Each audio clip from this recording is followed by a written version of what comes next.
This video is about how language and music is very similar. I'm going to make the point that often we have something in music which could easily be called musical homonyms. And I want to get back to that idea in the rabbit hole. But first, let's start off with English. Here is a very simple word in the English language with three completely different spellings: rain, rain, and rain. But when I say that word and you don't see it, what is the meaning? Which of the three possible meanings do I mean? Here is what this word looks like phonetically: rain.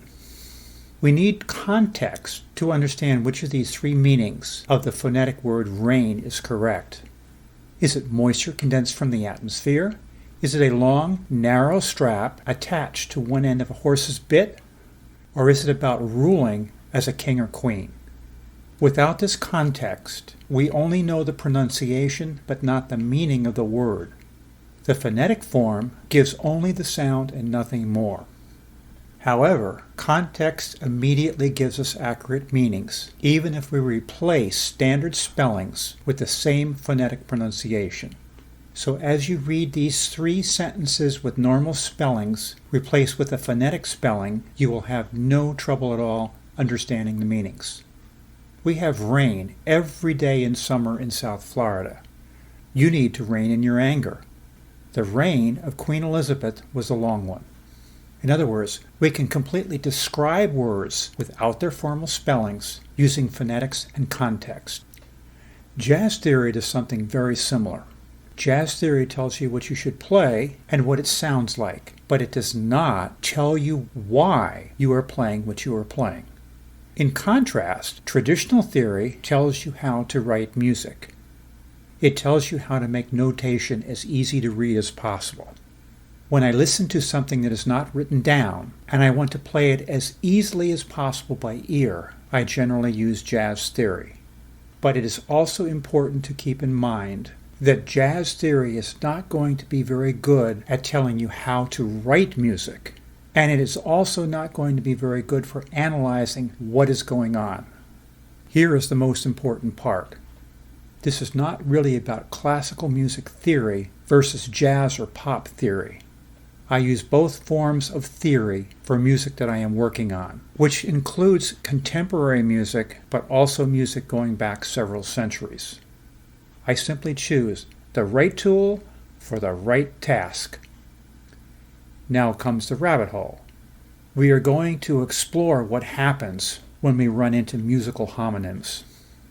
First, here are two different ways to write the same major chord. Both of them are perfectly correct, and you will never know which one to use without context. Now, here are three different ways to write an augmented chord. All of them are correct, and you can't know which form to use without context. Now here are three different ways to write a diminished seven chord. Once again, all of them are completely correct, and you can't know which one will work without context. Finally, here are three different ways to write a dominant seven chord. The first one is an A-flat 7 chord, and it is perfect for moving to a D-flat major chord.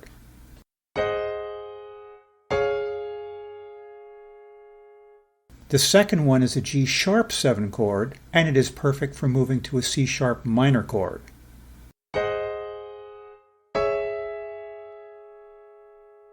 The last one is an A-flat German 6 chord.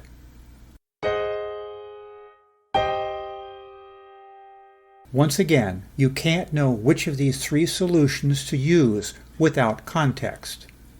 So in the end, you use classical theory to understand how to write music. Then you use jazz theory for every kind of music to learn how to navigate better only by ear. Then you simply choose the right tool for the right task. Please don't forget to subscribe to my channel. Leave me comments about anything you like, comments about anything you'd like to see in the future, and remember that I consider all suggestions.